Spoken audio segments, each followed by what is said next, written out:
हाँ मित्रों, काफी लोग कंप्लेन कर रहे हैं और कितने लोग रिक्वेस्ट कर रहे हैं। हमारे सब्सक्राइबर कम से कम 1000 पंडित विश्व के कोने कोने से, गांव तक के, एमपी, बिहार, राजस्थान, छोटे छोटे गांव जो पंडित लोग हैं,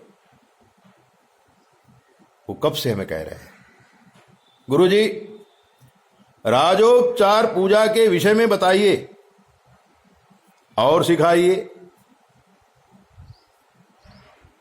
लेकिन मित्रों और शिष्यों, पारिवारिक समस्या होने से प्रेजेंट काल में मानसिक परिस्थिति कुछ ठीक नहीं थी, इसलिए मैं आपकी इच्छाओं की पूर्ति नहीं कर सका, आपके हिसाब के वीडियो नहीं दे सका। इसलिए इधर उधर की वीडियो मैं आपको देता रहा। लेकिन आज जब मेरे पोते समर का जन्मदिन है, मन में थोड़ी प्रसन्नता हुई, तो मैंने सोचा पोते समर के जीवन के अभ्युदय के लिए राजोपचार पूजा करूं, जिससे आपकी भी इच्छा पूरी हो जाए और मुझे भी दादा होने का आनंद मिल जाए। जिस विषय में आपने पूछा है, राजोपचार विषय की पूजा, तो राजोपचार पूजा बहुत बड़ी पूजा है। इसमें खर्चा भी बहुत होता है। जैसे कि इसका नाम ही है राजोपचार पूजा, राजा लोग ये उपचार कर सकते हैं। अब राजा तो रहे नहीं, तो जो बहुत धनवान लोग हैं वो लोग इसका उपचार कर सकते हैं। नवचंडी हो, सचंडी हो, सहस्त्र चंडी हो, लक्ष चंडी हो, तब ये पूजा पंडित लोग करवाते हैं, क्योंकि इसका नाम ही है राजोपचार पूजा।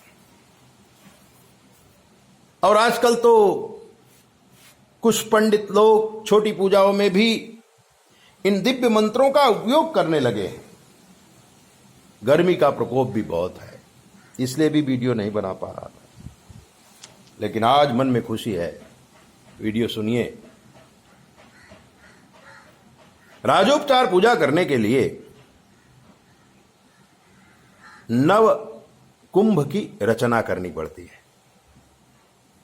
9 कलश बनाने पड़ते हैं, जिसको कहा गया है पात्रा साधनम। 9 कुंभ नव दुर्गा के प्रतीक होते हैं। उनमें दिव्य औषधियां मंत्रों के द्वारा डाली जाती है, उनको शुद्ध किया जाता है, उनको सिद्ध किया जाता है। ये मंत्र आपको मंत्र महारणव, मंत्र महोदधि, दुर्गा कल्प और देवी भागवत, इसमें आप ढूंढ सकते हैं, या कोई गुरु का सानिध्य लेकर के आप पात्रा साधन सीख सकते हैं। उसके बाद पीठ की पूजा होती है। काफी देवता आते हैं पीठ पूजा में, वो आपको मालूम है, पंडितों को तो मालूम ही है। फिर यंत्र की पूजा होती है, यंत्र की सिद्धि होती है।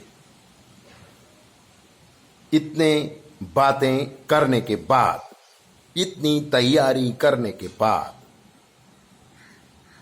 हम राजोपचार पूजा शुरू कर सकते हैं। बड़े गौरव की बात है कि हमारे मन ने यह स्वीकार किया कि हमारे पूर्वजों की जो धरोहर है, जो वेदांत का ज्ञान है, जो मंत्र तंत्र और यंत्र का ज्ञान है, वो ज्ञान हम आप तक पहुंचा सके। आपने भी शिष्यत्व स्वीकार किया है। ये हमारी 15वीं पीढ़ी है। ये ज्ञान 15 पीढ़ी से चला आ रहा है। इसी पीढ़ी में सहजानंद भगवान हुए, जो स्वामीनारायण के प्रवर्तक थे, स्वामीनारायण धर्म का प्रचार किया। बलरामपुर स्टेट के राज पुरोहित गोविंद राम बाबा हुए,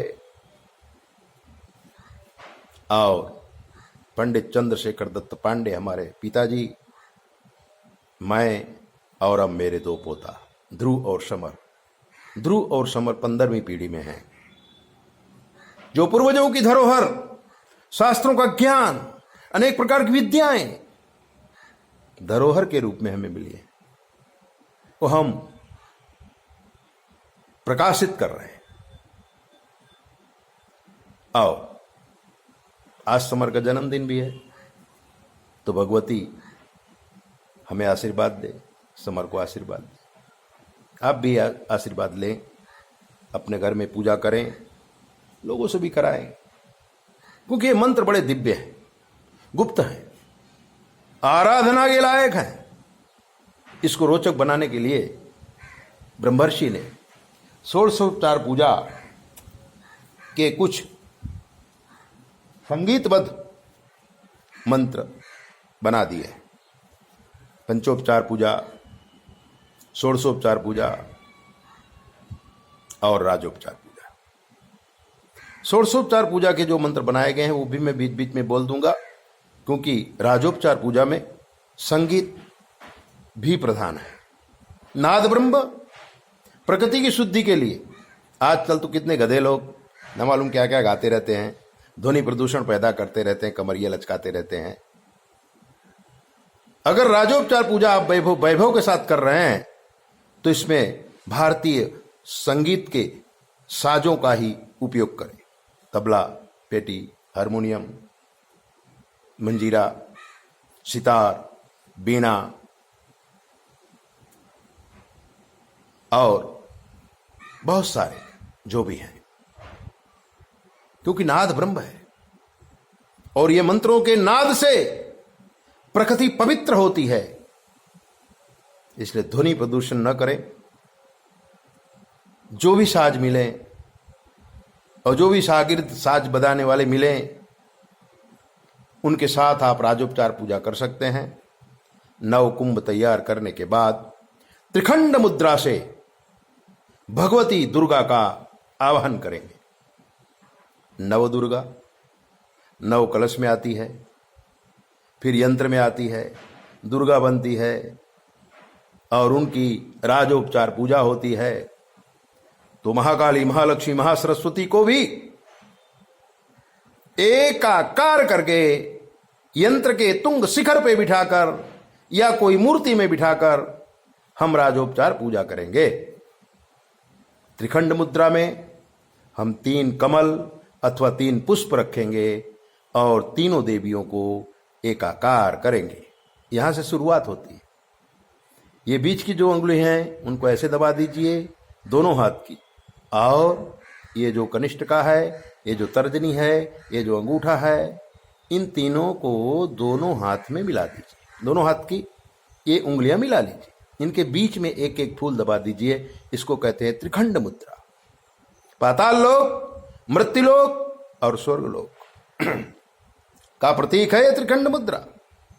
सबसे पहले कनिष्ठिका में महाकाली का ध्यान धरेंगे।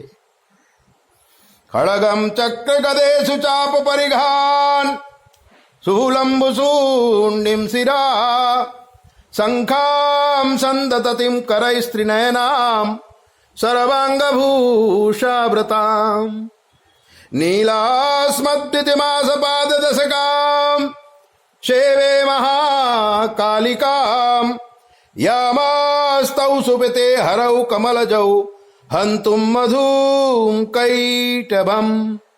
ऐं ह्रीं क्लीं चामुंडाय विच्चै नमः, महाकाल्यै नमः। फिर ये जो तर्जनी है, इसमें हम महालक्ष्मी का आवाहन करेंगे। आपने सुना होगा उंगली दिखाने का भी फल मिलता है। ये महालक्ष्मी की उंगली है। ओम, इसमें दबाया हुआ फूल महालक्ष्मी जी का ध्यान धरेंगे। ओम अक्षस्त्र परशुम गदेशु कुलिशाम पद्मं धनुष्कुंडिकाम दंडाम शक्तिमसिम चचर्म जलजम घंटासुराभाजनम शूलं पाशसुदर्शने च दधतीं हस्तै प्रसान्नाननां सेवे सौरिमिमर्दनी मिहिमहा लक्ष्मीं सरोज स्थिता। महालक्ष्मी ऐं ह्रीं क्लीं चामुंडाय विच्चे महालक्ष्मी नमः। ये अंगूठा है, इसमें महासरस्वती रहती है। और आजकल तो अंगूठा हर जगह चलता है, कंप्यूटर में भी अंगूठा लगाना पड़ता है। पुराने जमाने में जो लोग पढ़े लिखे नहीं होते थे वो लोग अंगूठा लगाते थे। आज अंगूठा वापिस आ गया है, महासरस्वती वापिस आ गया है, और कंप्यूटर भी अंगूठा को स्वीकार करने लगा है। महासरस्वती का ध्यान धरेंगे। ओम घंटाशूलहलानि शंखमुसले चक्रम धनु सायकाम हस्ताब्जैर्दतिं धनान्तबिलसात् शीतांशुतुल्य प्रभाम गौरी देह समुद्भवां त्रिजगता महाभारभूता महा पूर्वा मंत्र सरस्वती मनुभजे शुंभादिदेत्यादिनी। ये हो गया तीनों देवियों का ध्यान। फिर एक एक फूल यंत्र के ऊपर चढ़ा देंगे तीनों, और एकाकार दुर्गा हो जाएगी। ये प्रथम राजोपचार पूजा का प्राथमिक वक्तव्य का पहला वीडियो मैंने आपको बताया। आगे दूसरे वीडियो बताऊंगा। ध्रुव और समर के लिए भगवती से प्रार्थना करता हूं कि उनके जीवन में ज्ञान, भक्ति और शक्ति भर दे। ऐसे ही दिव्य वीडियो को देखने के लिए 9825200108 पर फोन करके कुछ भी पूछिए, लाइक करिए, सब्सक्राइब करिए। जय बोले।